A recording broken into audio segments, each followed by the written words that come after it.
My name is Salloux, and I am going to be talking today about blockchain and crypto security, what every ICO or an investor needs to know. And after, I'll be doing question and answer, so if you have any questions, feel free to ask me, and I'll be available after my presentation over in the corner when I'm handing back my tech stuff if you want to ask further questions or details. Okay, so quick outline on what my presentation today is going to consist of. So the first thing is I'm going to give you a little bit about my background, 20 years, 10 of those in Silicon Valley, 10 years in Europe in the venture capital and security, cybersecurity world. And then I'm going to give you a quick overview on a historical perspective on how I see the crypto and blockchain world. And then we'll talk a little bit about the different security levels that are available in the crypto and blockchain world and stuff that's been available for a long time and some of the newer developments that I've been seeing. And we'll talk a little bit about some of the security and vendors out there that I see that I've had contact with. It won't be an exhaustive list, but just some direction on where I see the technology, where it is today, and where it could be going in the future. Also then we'll take a look at what some of the, what to look for if you're an investor or you're running, you're part of a tech company in blockchain and crypto. What are the kind of things you should look for from purely from a security perspective, the questions you should be asking the companies, the CTOs, the CEOs, the board, and if you are running a crypto company, some of the key things that you might not know on the cutting edge of security, some of the best practices that are out there in the whole security world. Specifically around mobile, a little bit about web, but things that are specific to crypto and blockchain. And then we're going to look at 6 or 7 real-world hacks, what went wrong, and what could the companies have done better. You know, a little bit of learning, and there's a lot of them. I think the headline there is that real-world hacks, I think it's approaching $800 million have been stolen from just exchanges over the last, in 2018. So it's gone up significantly. And we'll look at some of those hacks and what could have been improved. One thing to take away there is that that headline, it's really only, around 800 million is really only what's reported. And there's a lot of people that have lost crypto that might be too embarrassed. So my guess is it's probably around $1 billion have been lost just in 2008, up significantly from 2017. So we'll look at some real hacks, some real world hacks and some scams. And then conclusion, I'll talk a little bit about what I think is going to be happening in the security in the crypto space. And I think what we'll be seeing in the future is companies will take a very holistic approach and look at things besides just the blockchain. So a lot of people think, oh, it's blockchain, it has to be secure, but you have to look at the whole layers. So I think that's kind of roughly what I'll be talking about, as well as putting in some interesting things that I've been seeing in the crypto world. So a little bit about myself, my background, my sordid past. I have been doing mobile security for approaching 20 years now, and I am an investor. I do a lot with an M&A, and I sit on the board of 3 or 4 companies in a few verticals, but all around mobile security and cyber security. So I've been doing that for the cyber part of things probably about 20 years, and before that I would done things in things like clean tech, but always around technology is my life. And I spent 10 years in Silicon Valley and the last 10 years in London. And between that, I spent a couple of years in Asia as well. So I think the biggest job that I really had over the last 20 years was working at Gemalto. I was the employee number 1 for their internal venture capital fund. And Gemalto back then was the #1 cybersecurity, mobile and cybersecurity company in the world doing smart cards. I had 3 smart cards on me, all Gemalto ones, when I was doing my MBA at London Business School. and I'd never heard of the company. And so I had to do a project, and I thought, this is something interesting. I'm using their product in 3 places on me, and I've never heard of the company. That's something interesting, and I thought that was the future. So what a lot of people don't know is a lot of the layers that we all see in the crypto world, in the blockchain world, new. So the software component of blockchain is an evolution of software that's been around since it was invented in the 70s and 80s. So it's an evolution, but 3/4 or maybe 80% of what's in the blockchain world has been out there, and it's been stress tested and being used by very large companies for over a decade. So I did some of the first crypto. We didn't call it crypto, we called it digital wallets and security. Some of the electronic money projects. I did one of the first big deployments of Mondex in 1999. And there's a picture of me standing, was taken in Seoul, Korea. I'm the tall, skinny guy in the background. So that was one of the first electronic wallets with crypto in the form of loyalty points on a credit card with MasterCard. And that was deployed by some very, very large Korean and 4 or 5 Japanese banks. So that was about 20,000 cards. Now they would be crypto cards, but back then we just called them e-wallets. A little interesting story about that is that project would have never launched if I had to do it today. Gemalto was very, very late in getting the cards. They needed to be personalized to Korea. So I was required to get on a plane with a suitcase. This was way before TSA existed. So I got stopped and they said, well, what's in the suitcase? And I opened it up and it was 20,000 blank credit cards in a huge box. And the guy said, well, where is this? They loaded. I'm like, no, there's no money on them. And I went to my wallet and I pulled out my MasterCard that said I was an employee of MasterCard on this project based in Korea. I think that's the only way I didn't go to jail that day, that they thought I was some smuggler.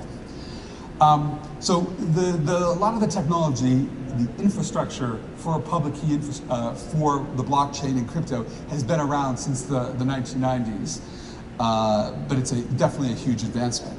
So we did e-money, we did loyalty, and millions of cards, EMV, using most of the blockchain and crypto infrastructure has been in place since the 90s. So today, the 2 relevant companies that I'm working with in this space, the first one is M1st Security. They do shielding around apps. Their core technology is probably used by 100 financial and bank institutions around the world. And then Bank Groups, which is developing some of the some of the software and an open platform for financial services in the blockchain world. Okay. So a little bit about the 3 major layers of the blockchain. If you look at the blockchain and crypto layers and roughly some of the vulnerabilities. So you see the green layer, which is the HSM, the hardware security module layers. So this is what generates a lot of the public key, the keys that blockchain and crypto wallets use. HSM has been around for a long time. If anybody here has used AMS, Amazon Services, you're using Gemalto public key infrastructure to log on. So it's something that's been around it's never been hacked, and most of the world's banks use stuff by Gemalto, IBM, and there's a few other French companies, but those are the big ones. So that layer, the layer above that is the we call it the middle layer. AWS uses the hardware to get keys, and it's hardware and firmware. And then a lot of people know from the crypto and blockchain world, I would say the various modules are the top layer. And that's what a lot of investors get excited about, a lot of people see, and that's what people consider that's the blockchain and crypto world. But the other layers have been there for a long time, and new players like Corda, R3, EOS, these middle layers are relatively new in coming on board, but they're only one layer the whole stacks have been there, and some companies are trying to do the whole stack, and some are just looking at the top layer. So as an investor, and from a security perspective, one thing I would always ask companies that I invest in or want to get involved in is, okay, how much of that stack are you going to do? And are you well resourced enough to be able to do enough pieces of that stack to really be secure? Okay, so a lot of companies, as we know, do only a small piece of it. Some are trying to do a larger piece of it, and some are trying to do all of it. So that's one thing as an investor to look at. Do they have the resources to really do that and reinvent the wheel? Is there a business reason and a technical reason to actually do those extra pieces of the stack? So you've got the physical, you've got the middle, and then you have the top layer. And there's a few different ideas around some of the security issues that can develop and are a concern if you're, depending upon what layer you're working with. So I think from the top, one of the big things is when you're dealing with decentralized network is how do you trust? One thing we see is that when the transaction, when you push the go button, and in the time it takes for that transaction to be certified, whether it's one player or multiple nodes, is there any chance that that transaction can be manipulated? And some of the bigger, some of the hacks that have happened in the crypto have been because, you know, Bitcoin and some of the slower ones, some of the early cryptos, there's some delay there. So people are used to a delay, and in that time, things can happen. So those are the three main layers, and I'm sure there's people in this room that are kind of experts in each piece. But that's a general overview. Okay, so now we're going to kind of look at what to look for in the blockchain, the ICOs, from a little bit more detailed perspective. So the major components of a company in this space would be, you know, the governance, the network, the distribution of the organization, also the programming, how the accounts are actually working and set up, and then the transactions part of that chain. So those are all the key things as an investor and as a security expert you would want to look at and examine and do due diligence on for a company perspective.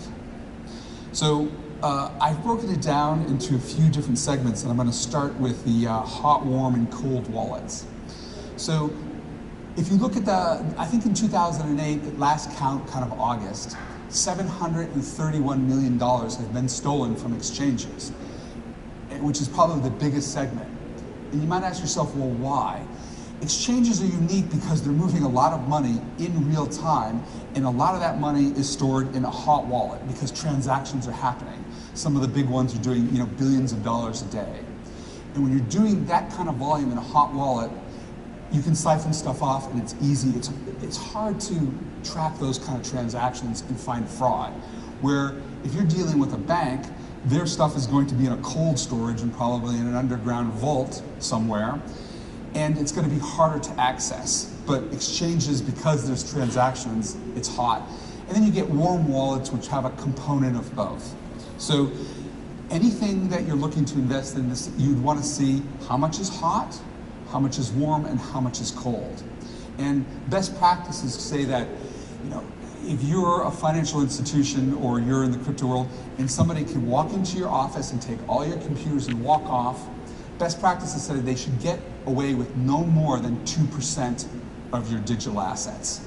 So a lot of the companies I work with, I make sure that they have a program such that if they lose everything, they're only losing 2%. So 98% should be in cold storage somewhere.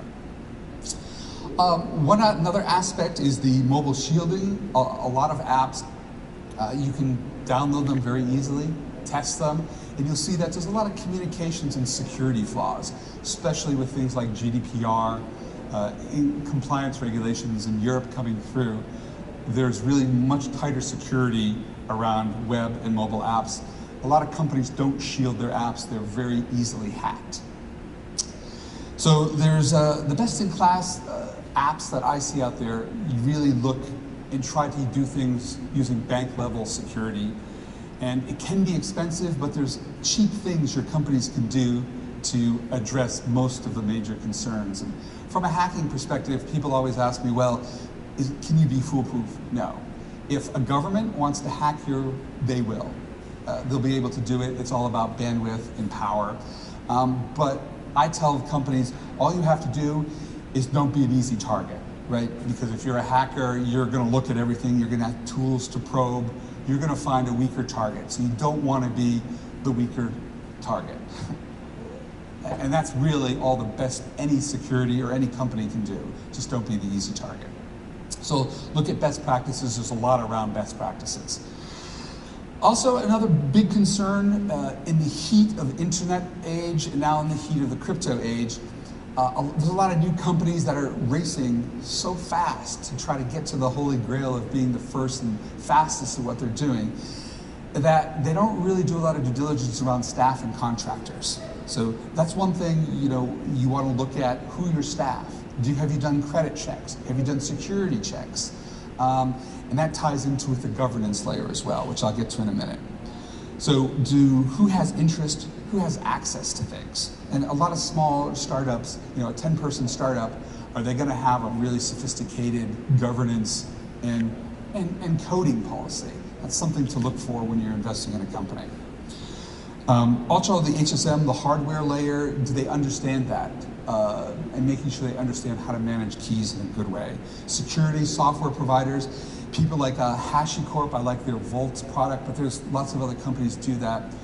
In the best practices, what they do is they only open their Vault for a limited amount of time, let's say 20 minutes a day, and all software, new versions have to go up and down in that 20-minute window. Otherwise, nobody has access to it. So from a development perspective, you might say, wow, that's pretty tough to meet that window. But then they can track pretty clearly who moves software in and out, who it was and at what time.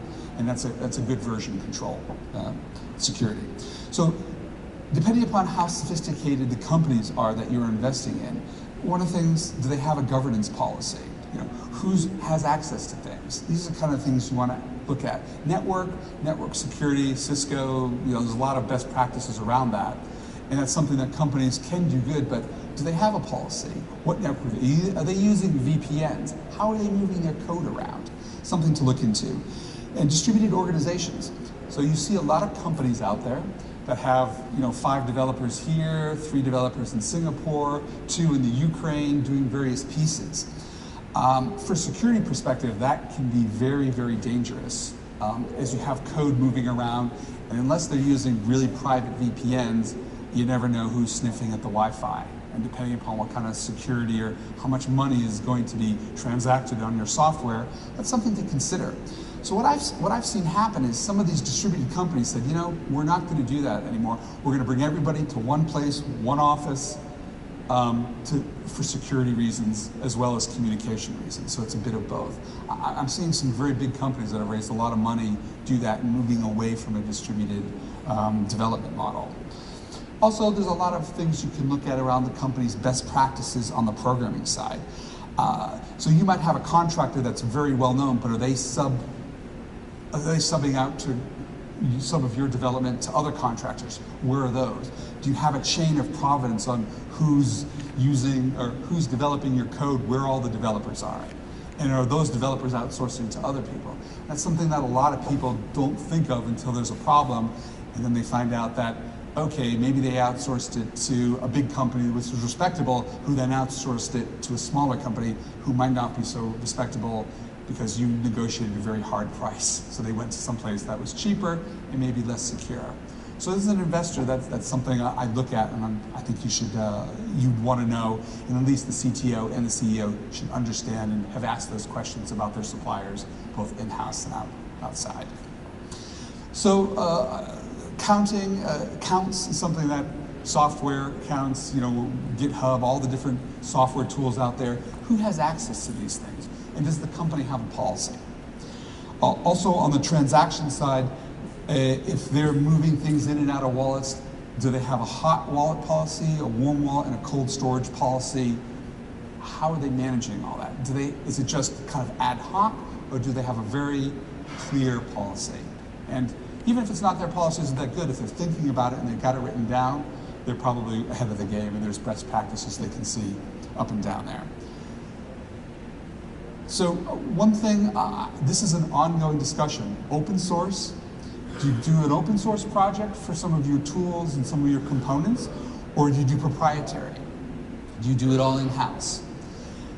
I don't think there's one correct answer, and as an investor and as somebody who's running a tech company, I don't think there is one correct answer to this. I like to look at the debate, and I'm just going to talk about a few components on both sides of the debate. And then one thing you can do is you can just have that conversation with the companies you're investing, or if it's your own company, think about it. And there's no right solution to this. So the first thing is, crypto and blockchain, it's all about anonymity. And I think that's important, and that's a huge reason why a lot of people have gotten into crypto in the first place. But from a long-term and from a development perspective, there are pluses and minuses, and there are checks and balances, and there are risks involved with going open source or proprietary. So yes, the developers, people might be, you don't know who they are, but then can you trust them? Does the power sit with 3 or 4 people, or 300 or 400 people, or 3,000 or 4,000 people? So there's voting. One good example of this is I know the founder of one of the largest exchanges in the world, and he is developing a number of different cryptocurrencies, and he's the backer of some very well-known cryptocurrencies. And you know what? He loses sleep overnight. He loses sleep at night over somebody taking over from a voting perspective and gaining control from a voting perspective, people he doesn't know and doesn't trust, that might be accumulating things on the side. So that's something he's concerned, and he's trying to find ways of mitigating that. So from a voting perspective, who's really in control? Is it known? Are you basing your company on something that could that you could lose control over? So are there bad actors? Yes, if things are anonymous, you might not know who they are. If you're working with IBM and Ledger, the trade-off is, okay, you kind of know that they're a legitimate actor, but then they might be very slow to make changes, and there might be a lot of politics, from government level on down involved. And then who has access? So IBM in some ways might be more secure, but if the FBI says, we want access, are they going to say, open the kimono and give it all away? So those are the kind of things you really want to look at your business model, your company, and think, are they making the right choices? Are they having that conversation, or are they just going with the tide of where everybody else is going and could have a problem down the road? So bad actors, standards. So the standards, in my mind, I call this the 3 Fs. Fighting, forking, and the Friendster phenomenon. So fighting, okay, you've chosen your tokens of choice, your platforms of choice, but what happens if there's a bug or there's a problem and the voting and the people coming together can't make a decision? Is that going to impact your business? Is it private? Are you public? How do the tokens work? So that's something nobody thinks, oh, we're not worried about that, it'll never happen. But when it does happen, is your business going to go bust? Is it going to implement? Is it going to slow you down and let your competitors get ahead? So it's something to think about. Think about all the problems. And then forking, if there's a problem, are you going to fork it off, or do you have the resources to do that successfully? Can you manage something like that? Is your company big enough? Do you have the expertise? That's a problem, something to think about. And the last one is I call the Friendster phenomenon. So before I do that, Friendster is pretty old. Can we just have a show of hands? Who has heard of Friendster? Okay, this is a pretty sophisticated tech community, probably more than half. So the Friendster phenomenon is very interesting. So Friendster was head of Facebook and had the opportunity to acquire Facebook. They chose not to because they thought they were going to beat them. And the VCs who put a lot of money into Friendster said, don't bother. Don't buy them. I think it was price was something around 10 million. Don't buy them. We're going to beat them. And we're going to give you all this money. You're going to be on the cover of Time magazine and Wired, and we're going to blow them away. And here's all the money. And you go hire out the best CTO out there, an ex-guy from AT&T or a very big tech company is your CTO now, and we're going to beat them. So that CTO went out and bought the fastest servers from that AT&T had ready to go. Poor Facebook didn't have the money. They were really poor. So what did they do? They said, well, they went to Sun, because they knew Sun, and Sun was getting ready to launch some new servers. Nobody would buy them. Nobody would touch them. But they said, listen, Facebook, you need some servers? We'll cut you a really good deal. And those servers were a lot faster than the AT&T CEO had, because the servers from Sun were the next generation. Because Facebook couldn't afford the old school, they chose the wrong technology. And then when Facebook and Friendster went head to head, Friendster took about 30 seconds to load, Facebook would load in 5 minutes. In a year, Facebook owned the market. Friendster is a footnote. And the founder of that is a very bitter guy who I've met before at panels. So you can choose, you can have a fight, your product can fork, but also if you choose the wrong technology, if it's not fit for purpose, and you choose the old one, you can fail. Or if you choose something that's too new and all the bugs haven't been fixed, and you're building your company on quicksand, you can also fail. So that's something that it's hard to see, but it's something that a good CEO and a good team will think about, talk about, and discuss openly with their board and investors. It's something to look for. Is it old? Is it new?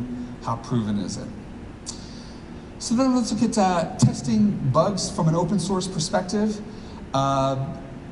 I just read a couple of days ago that a very well-known early crypto investor bought Jax, the wallet, that had a flaw and lost, I think, around $40 million last summer from it. And people were pointing the fingers. He probably got a good deal on acquiring this wallet. And he said, oh, it was a bug, but it's been fixed. So is it proprietary or is it open source? So the balance is, okay, let's say it's proprietary. You can do the testing yourself. You can really get down to the code level, and you know all the people that wrote the code, so you can fix the bugs. His opinion was, well, it's open source, so we have thousands of people finding bugs, and it's much more secure that way. So the balance is, okay, you might have a lot of people finding it's open source, everybody can see your code. That's really good. You might find things, but what happens if something gets fought and the guy says, wow, I'm going to steal something, or when the time comes, I'll steal. I'm not going to report that. And so that's kind of the dilemma of if it's open source or proprietary. If it's proprietary, in some ways it's more secure, but you're going to have a lot less eyes looking at that. And if you do have eyes looking at it and they're the best in the field that you can afford, it's going to be a lot more expensive. A good example is some of the big global banks that we work with spend upwards of $2 million just securing their 5 to 10 mobile apps. Let me repeat that. $1 to $2 million a year just securing their mobile apps, because they can't afford to get hacked, and that's proprietary. So that's the debate on the testing and bug side. So internal, external. The last thing is the vendor, and I alluded to this a little early. The vendor side. Do you have your vendors? Who are the vendors' vendors? How are they doing things? So you might have a secure vendor, but how far down and how important is that to the success of your operations? And if one of your vendors failed or got hacked, would that take you down with them as well? So some of the hacks and scams, the first three are some high level, you've probably heard about them. So there's one thing called cryptojacking. That happened to Tesla and Aviva. Aviva is a big UK insurance company. The Tesla one was, I think, reported relatively recently. It's more of a server hack. Somebody had hacked into the Tesla servers and were using some Tesla servers to mine crypto. And you've probably heard about that. Some of the other scams, as you know, on Telegram, there's a lot of fake bounties. There were fake ICOs. They're getting a lot of media attention in the US. Another one that was related to crypto was ATM. For $25,000, you could go online and get some software that would mimic.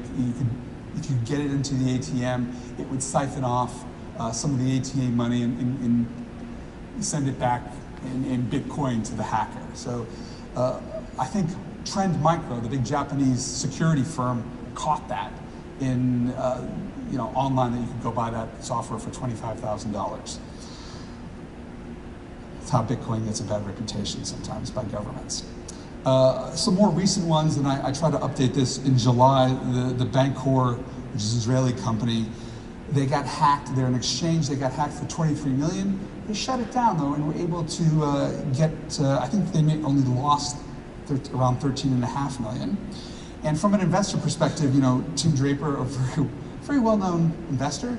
And here's a company, Bancor, that raised 150 million. You can't say they were not well financed, and they had some of the world's most famous venture capital investors, and they still got hacked. The interesting thing with them is after they got hacked, they called up a lot of their partners and started tracing the money. Were able to recover, at least half of it. And here's an exchange, crypto security, all about decentralization. And you know what they said to the public? They said there should be more cooperation about tracking things. Which is the exact opposite of what a lot of the inventors of crypto and decentralization wanted. But they really acknowledge that the best way to get hackers is to work together, maybe with governments as well. So there was the CoinRail, the $40 million Korean hack a little while ago. They think that was an inside job.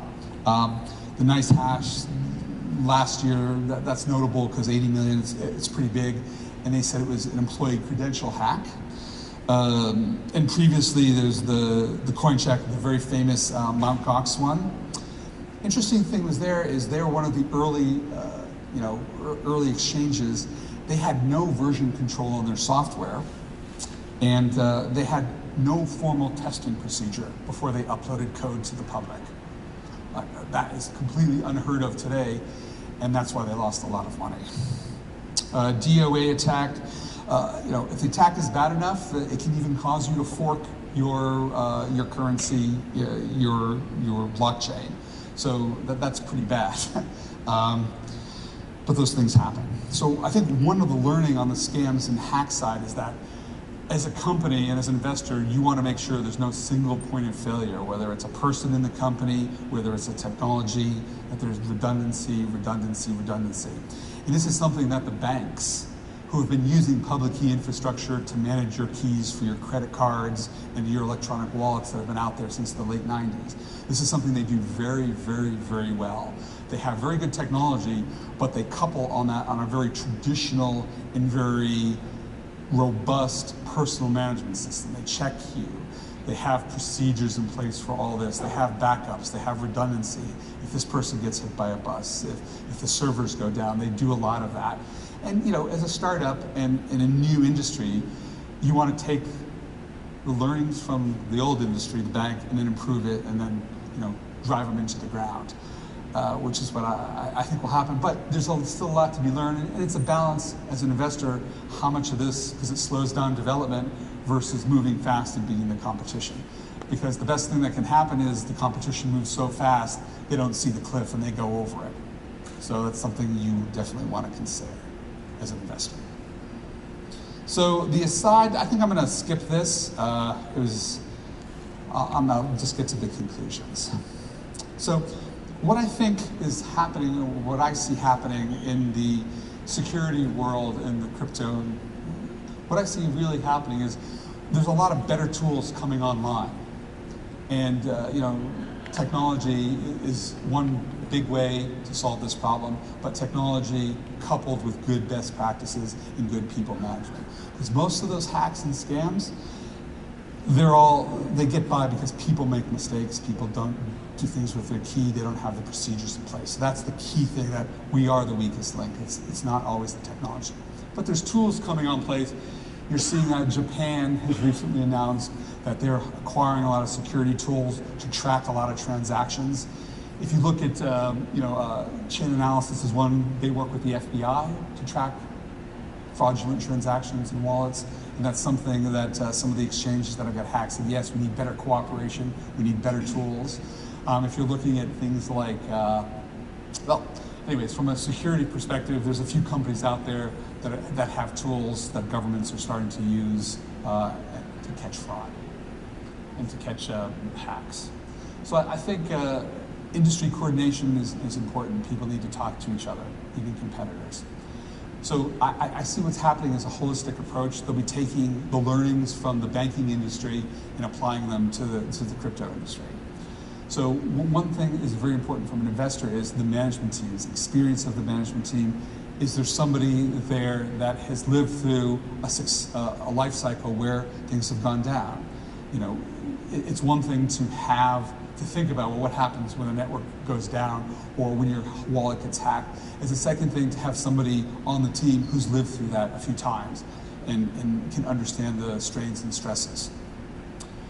So you see companies like, that take different approaches to things. Revolut is a challenger bank from the UK that raised 150 million earlier this year and have a 1.5-ish million customers. They outsource a lot of their development to Eastern Europe, and they're in the process of getting a banking license from, I believe, Lithuania, which is not kind of your mainstream for a UK company. Banks, the company I'm involved with, we do everything in the UK. Our software development is in the UK. All our banking, we're FCA regulated, everything is UK. Slower, it's a lot more expensive, but we think that's a good learning experience. We have a lot of ex-bankers that want to destroy the banks. You get people like R2C2, which is a small kind of specialist exchange. They're ex-Goldman Sachs guys. They're very, very, very conservative. I think I failed their KYC, even though I knew them, to open an account there. So you get people like HiveX, which is another OTC. They're backed by a very, very big and well-known Australian company. So, from an investor perspective, yeah, they're small, they're 15 people, but they're backed by a big company, and they use, encryption on things like WhatsApp. You can buy and sell on WhatsApp. So it's interesting, I see all these different companies all taking slightly different approaches to security. And, as an investor, that's something you should weigh up and definitely consider. So I guess another key learning is, when you're looking at a company, don't just look at what they're doing, look on the whole technology stack. Is there people in the organization who understand the different levels that they need to know? Okay, what happens if something happens in security at different levels? Is there somebody who can understand it and address that, or are you going to have to go to a vendor? So take a holistic approach. There's some good companies on the mobile application side. MFirst, there's a free scanning tool out there if you want to check your mobile app and see how secure it is relative to the banks and stuff. There's free tools out there. There's companies like Arxon and IBM that protect. They have some very, very sophisticated tools. And a lot of this AI and machine learning things for transactions, it's been around for decades. So back in the 90s, I saw IBM has this, and all the credit card, MasterCard and Visa, they look at all the transactions, and they're very good at detecting fraud from this. So you'll see all that stuff migrating into the crypto and blockchain world. The other thing you'll see is all the different layers people will be addressing. They'll start being, I think blockchain is inherently secure. But it's very important that you look at the team. It's all about the team, the team, the team. Are there people experienced there? Are there people that have lived through this? What could possibly go wrong? And that's very important. And as an investor, it gives you a level of comfort. So I think the last thing is kind of high level. And early, it's software is important, and then you're seeing hardware solutions, combining hardware and software. And I know people at Gemalto and IBM are looking at embedding security within the chips and within some of the hardware, so it'll be a combination of hardware and software solutions to try to take some of the human error out of things. So I think that's kind of the way I see things developing. There's a lot of interesting things happening in the security space. And that's it. That is my presentation. So, thank you. If there are any questions, I think we have about 10 minutes for some Q&A. And the problem is I've got lights in my eyes. So, somebody here, yes.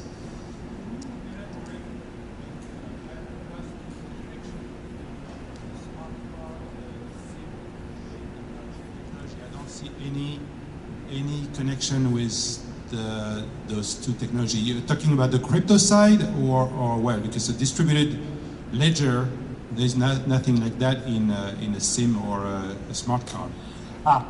The key management uses all the same PKI and hardware infrastructure. So if you look at all the crypto, they're all using the same key generation infrastructure that's been around since the late 1990s.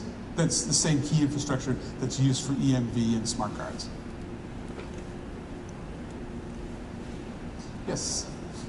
Anybody else? Is there a question here? We have 10 minutes. There has to be one. Is there anybody? This is a silly question, but a lot of people know that cryptocurrency was built in probably 2008 by Satoshi Nakamoto. Why not everybody is conscious about that this been since 1999? So that's like saying the SUV, well, let's say the first SUV was, let's say 2000, or let's say 99. Let's say, oh, SUV was invented in 2000. Well, SUV is really taking a pickup truck and putting a car front end or interior on a pickup truck and charging 30% more, 25% more. So you could say, yes, the SUV was invented in 1999. Or you could say, well, no, the SUV was invented in 1920s when, you know, Volkswagen and the Americans, Ford, and, you know. So the components, so if you look at crypto, 80%, or blockchain, 80% of their technology existed.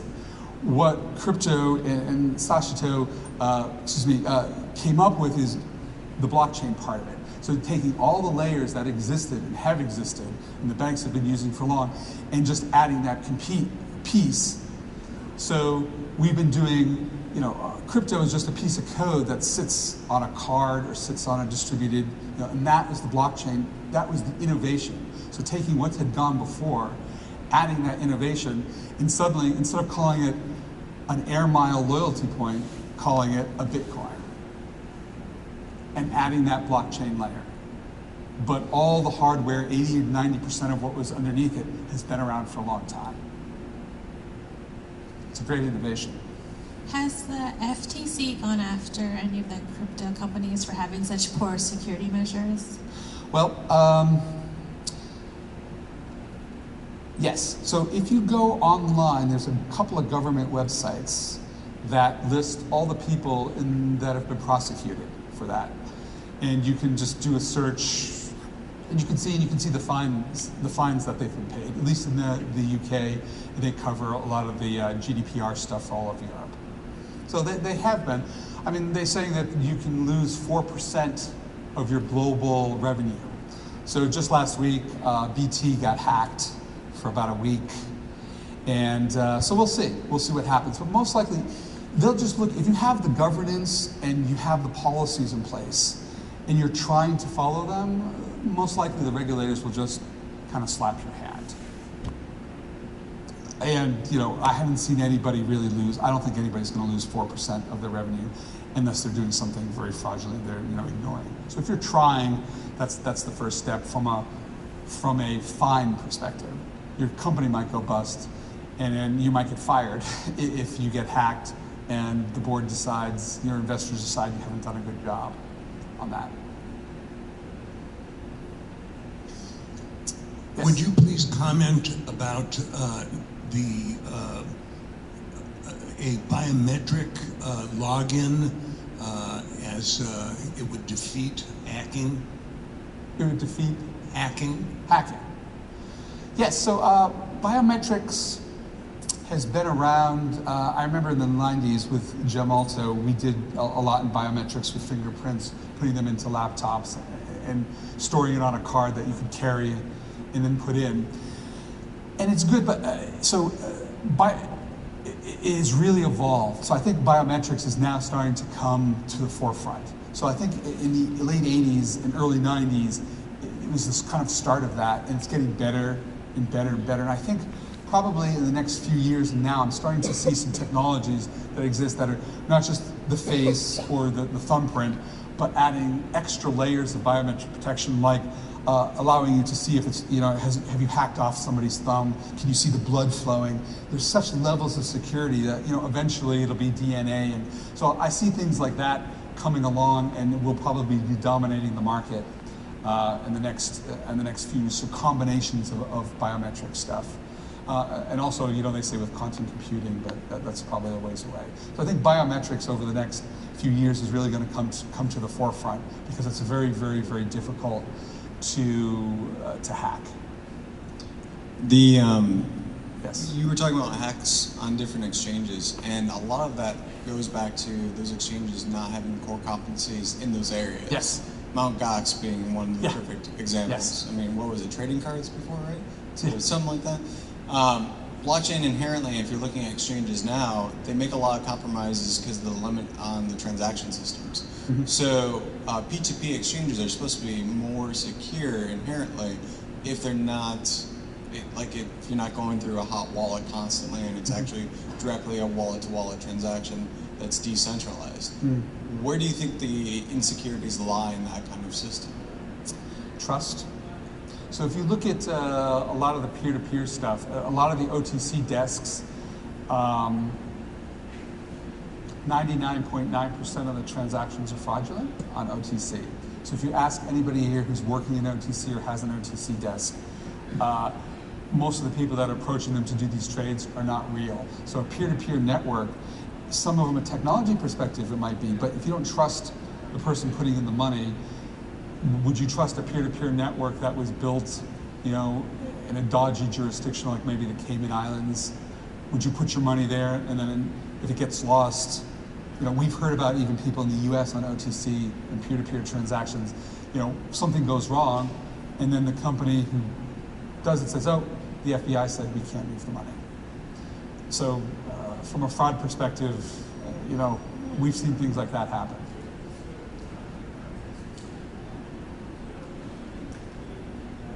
Mm-hmm.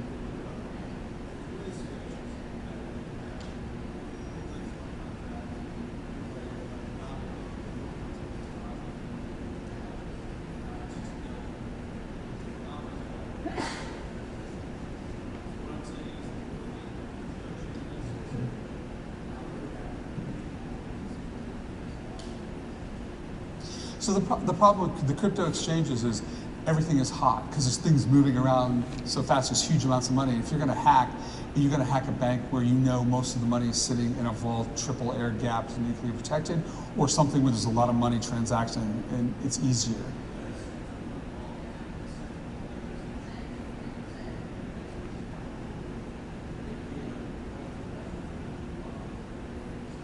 Yes.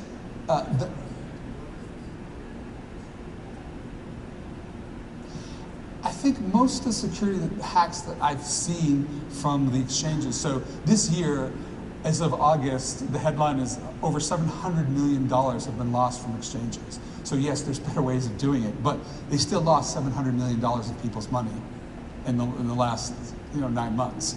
So there's definitely security flaws. A lot of them are personal issues and are human error. The technology can be perfect, but if the people running it leave their credentials somewhere, you can get hacked. So I think the weakness is the people. And the fact that a lot of these exchanges, the people running them have not run $1 billion a day worth of transactions, where people like Goldman Sachs and HSBC and New York Stock Exchange have, but they're kind of watching. They're doing blockchain, they're using blockchain for back office stuff, but not consumer-led stuff. So it's a learning curve. So a lot of these exchanges are, Mt. Gox is a perfect example. They're one of the first ones. It's a big learning curve. So from an investor perspective, where on the learning curve is your team and the technology that you're investing in? I have a question over here. It's okay. You mentioned one of the holes in security are mobile apps. Yes. Can you comment a little bit about the best way to fix that? Yeah, so there's a short-term solution and there's a long-term solution. So there's some tools available by companies like MFirst where you can upload your APK, scan your mobile app, and it'll find some of the weaknesses. And then there's companies like Arxon, MFirst, IBM that you can go to help you fix that. So short-term, that's a really good fix. If your product is out in the market, it's a low cost, a few thousand to maybe 15,000, 20,000 if you're a bank to really secure that. And they've got a very good track record on the hacking front. Nobody has gotten through that. Longer term, put better procedures in place and work with companies like MFirst or Arxon or some of the like Aptome out there to really penetration testing of your security and how you encrypt things. So short term, test with some of the free tools out there, shield, encrypt, and then long term, have good procedures in place. I think that's all the time I have. Thank you very much, and I'll be available in the back if you'd like to ask a further follow-on question or chat about anything. Okay, thank you.